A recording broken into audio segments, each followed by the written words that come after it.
CPU core parking sounds like one of those hidden Windows settings that should instantly boost FPS when you turn it off.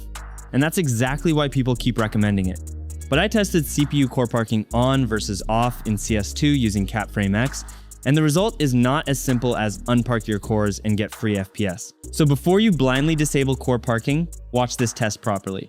And if you appreciate real testing like this, drop a like, subscribe, and comment below if you want me to test it for any other specific game. So first of all, to change CPU core parking, I use ParkControl. You can also get it from their official website. After opening ParkControl, select your active power plan first. Then you'll see options for CPU parking on the right side of the tool. So simple, make sure all cores are active. In my case, you can see 16 of 16 cores are enabled. And if you want to park your CPU cores, so set it to parking, on. Then click apply, restart the PC if needed, and let's test the game. First, let's look at the CPU core parked result. With core parking enabled, CS2 reached an average of 296 frames per second. The P95 result was 519.7 frames per second, the 1% low average was 116.6 frames per second, and the 0.1% low average was 83.7 frames per second. PC latency was 7.8 milliseconds. Now look at the graph. GPU load is moving mostly around the mid-range area, while CPU total load keeps jumping during the run. You can also see the PC latency line sitting across the frame time graph, which means the system was not completely clean in the background. Still, the result is not terrible. The game had decent FPS, but it clearly wasn't using the system as aggressively as the unparked test.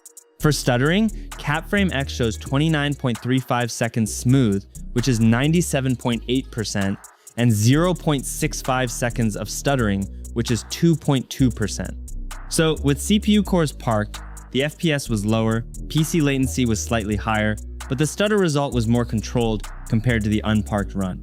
Now let's switch to CPU core unparked. This is the setting most people recommend because all CPU cores stay available instead of Windows parking them in the background. And in terms of raw FPS, yes, the unparked result looks better immediately. CS2 reached an average of 348.5 frames per second compared to 296 frames per second with core parking enabled. That's around 52 frames per second higher, which is a big jump. The P95 result also improved from 519.7 frames per second to 587.4 frames per second. The 1% low average improved from 116.6 frames per second to 126.3 frames per second. PC latency also dropped from 7.8 milliseconds to 6.8 milliseconds, so the system response looks slightly better on paper. And if you look at the sensor lines, the GPU load also looks higher in the unparked test. That usually means CS2 was able to push the GPU harder because the CPU had more cores available and was feeding frames more aggressively. The CPU total load also looks more active in certain parts of the run, which makes sense because Windows is no longer parking cores as much in the background. But here's where the result gets messy. The 0.1% low average actually dropped from 83.7 frames per second on parked cores to 77.7 frames per second on unparked cores. That means the unparked test had better average FPS, better P95, better 1% lows, lower PC latency, and stronger GPU usage, but slightly worse worst-case lows. And the stuttering result is the biggest warning. With core parking disabled, CapFrameX shows 28.24 seconds smooth, which is 94.1%, and 1.76 seconds of stuttering, which is 5.9%. So yes, unparked cores gave more FPS and lower PC latency, but in this test, it also created more stuttering. Now, let's compare both side by side.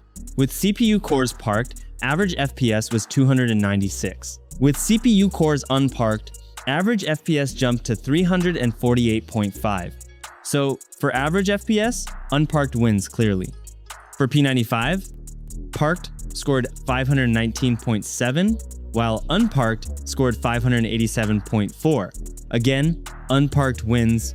For 1% lows, parked scored 116.6, while unparked scored 126.3. So unparked also wins there. For PC latency, parked showed 7.8 milliseconds, while unparked dropped to 6.8 milliseconds. That means unparked also had better measured PC latency in this test. GPU load also looks stronger on the unparked result, which explains why the average FPS jumped. The game was able to push more frames, and the system looked more active overall. But when we check 0.1% lows, parked cores scored 83.7, while unparked cores dropped to 77.7. That means parked cores had slightly better worst-case lows. And for stuttering, parked cores had 0.65 seconds, while unparked cores had 1.76 seconds. That's a big difference. So this is not a clean, disable core parking and everything gets better result. The real story is this. Unparked cores gave higher average FPS, better P95, better 1% lows, lower PC latency, and stronger GPU usage. But parked cores had better 0.1% lows and lower stuttering in this run.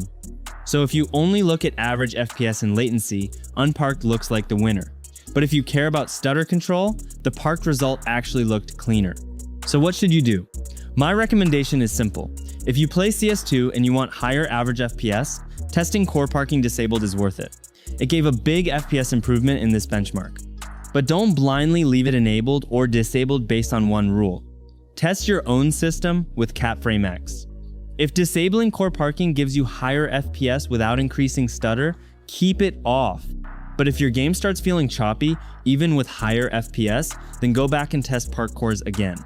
So I hope you enjoyed this video, so please drop a like if this benchmark helped, subscribe for more real PC optimization tests, and comment below, did unparking CPU cores improve your FPS, or did it make your game more stuttery?